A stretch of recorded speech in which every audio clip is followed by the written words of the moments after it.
Здравствуйте, меня зовут Элина. Сегодня я сварю быстрый холодец из голени индейки.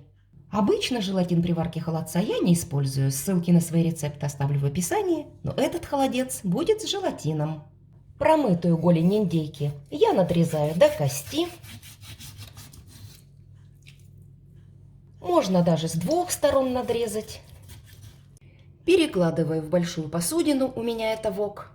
Заливаю холодной водой, чтобы она полностью покрыла мясо. Довожу до кипения и провариваю 1 минуту. Пену снимаю. Этот первый бульон я слила, промыла и ногу, и кастрюльку. И снова заливаю холодной водой. Воды в этот раз я налила поменьше, чтобы она не покрывала все мясо. Не хочу, чтобы бульона было слишком много. Лучше я буду в процессе варки вот так переворачивать голень из стороны в сторону. Опять довожу до кипения и снимаю пену. Добавляю черный перец с горошком и душистый перец с горошком. И на очень медленном огне, так чтобы бульон только пробулькивал, варю 1,5 часа. Через 1,5 часа запускаю в бульон очищенный репчатый лук и морковь крупными кусками. Лук, кстати, можно и не очищать, тогда бульон приобретет желтоватый цвет. Солю и варю 1,5 часа все вместе. Точно так же варю под крышкой на очень медленном огне. За 10 минут до готовности кладу лавровый лист и довариваю. Голень я достала из бульона. Посмотрите, за 3 часа кости обнажились, и мясо легко снимается с них. Вот и снимаю его с костей. Снятое мясо можно разобрать на волокна, а можно порезать ножом. В общем, как вам больше нравится. Мне больше нравится разобрать на волокна. Что делать с кожей, решать только вам. Я против нее ничего не имею, поэтому положу ее в холодец. А вы можете выбросить, если вам не нравится. Лук из бульона я удаляю и выбрасываю. Он мне больше не нужен.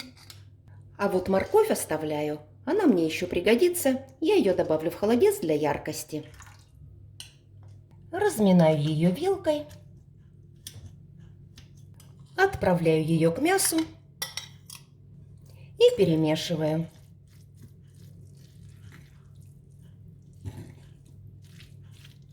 Бульон процеживаю через сито. Желатин у меня быстро растворимый. Его нужно растворять в горячей жидкости. Заливаю небольшим количеством бульона.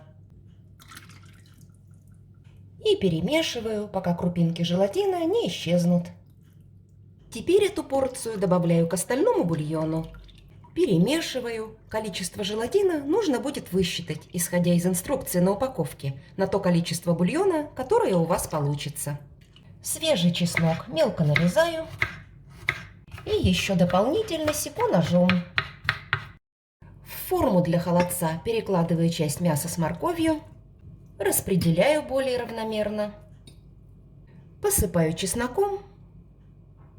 Сверху выкладываю еще немного индейки. Опять разравниваю.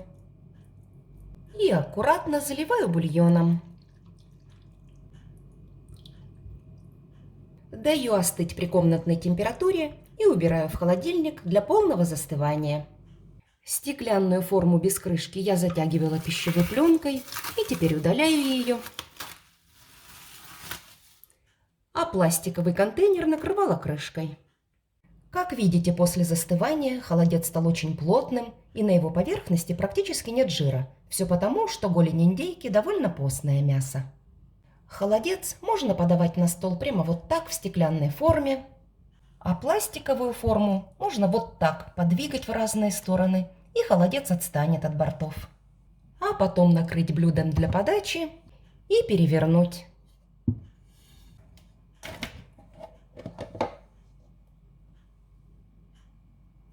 Нарезаю холодец на порционные кусочки.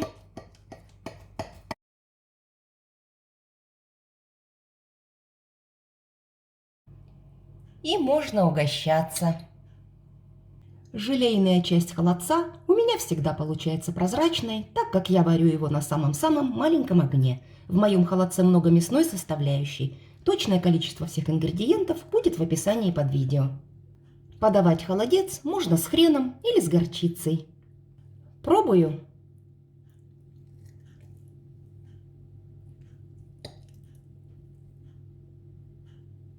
Холодец получился вкусный, и здесь всего в меру. Если вам понравился этот быстрый рецепт холодца из индейки с желатином, оставайтесь на моем канале, и вы найдете много простых рецептов вкусных блюд.